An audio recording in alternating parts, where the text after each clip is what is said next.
For most of us, a 7-digit number is about the limit of our short-term memory.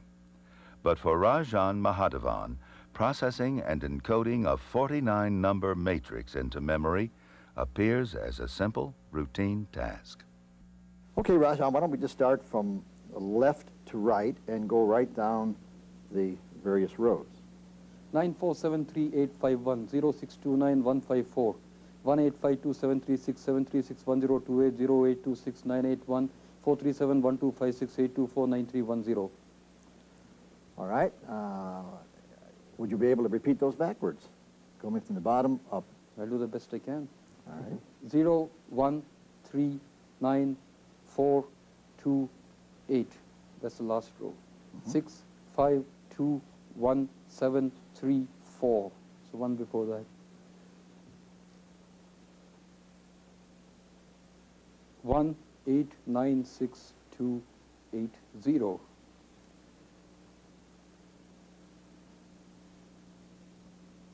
8, 2, 0, 1, 6, 3, 7. 6, 3, 7, 2, 5, 8, 1. 4, 5, 1, 9, 2, 6, 0.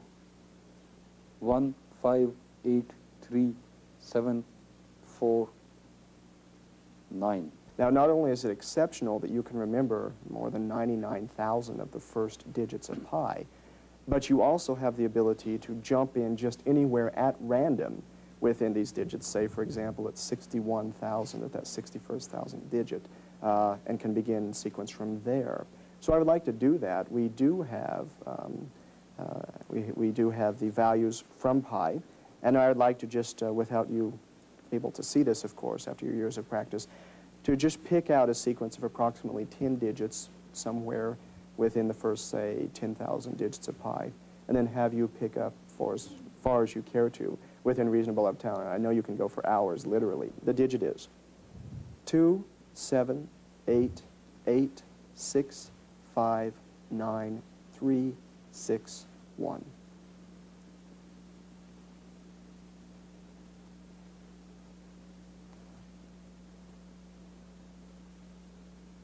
Five 8182796.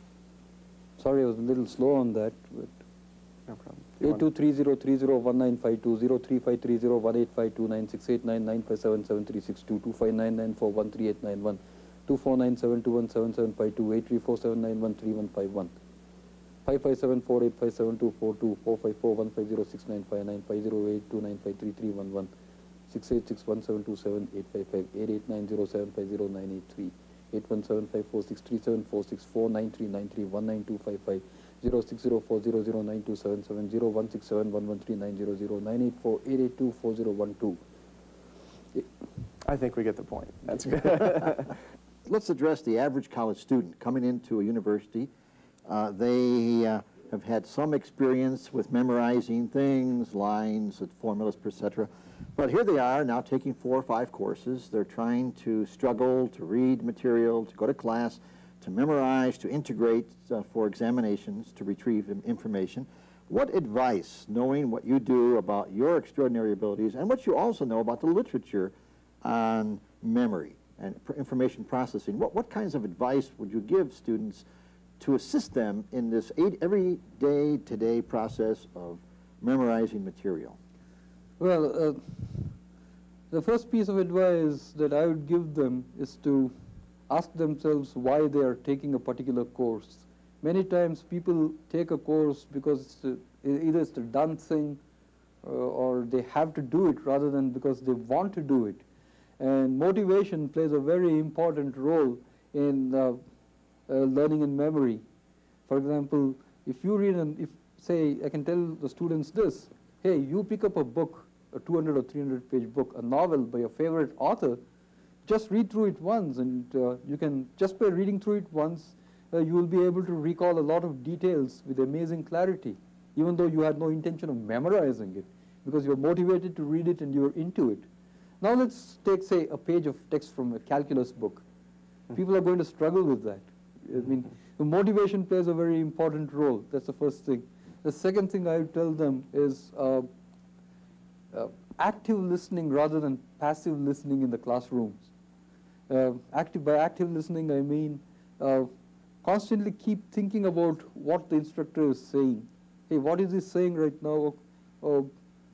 What's the big picture? Why is he saying it? How is this relevant to all that's gone on in the previous class? Such active listening will help them encode information in the class very efficiently. The third piece of advice that I would give them is, and this takes an incredible amount of motivation too, is that once a class is over, once they've completed, say, an hour of class, ASAP review what went on in the class that very day. And not wait. Even it's amazing how much people can forget, even if they wait for a couple of days. And the advantage of reviewing as soon as possible on that very day is that people are able to see that the connection or the trend that flows from one class to the next as the instructor has organized it, and as students are meant to, assimilate all that information. Attend classes very regularly, and I'd say attend each and every class that you can. And some study tips that I can give, which I think people will find very useful, is context plays a very important role in retrieving information from memory. So it's important to learn a certain piece of information in certain important contexts. For example, I'd say if you study at home, choose one particular room where you can study all the time, so that there won't be any sort of subliminal perceptual distractions if people are used to a room. See, and then what happens is when they recall that material, they've got to just mentally go back to that context, the room in which they are studying, and they'll be able to retrieve that information.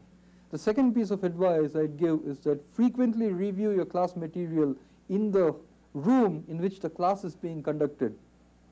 It turns out that has helped a lot of people in retrieving information from memory, because the classroom again serves as a context. The next piece of advice I give is what psychologists call distributed practice as opposed to mass practice.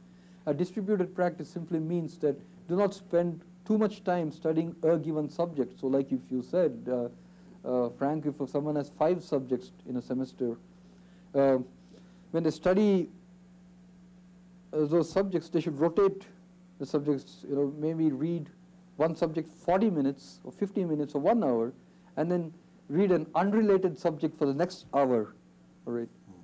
And then either they can go back to the first subject or they can take up a third subject and so on. And do that frequently. And do that frequently. That's a lot better than just cramming one subject till people have gotten it down cold. It's a waste of time. Make sure that you review material before an exam. Review the material, say, let's consider the day before an exam. Review all the material for the exam once before you go to sleep.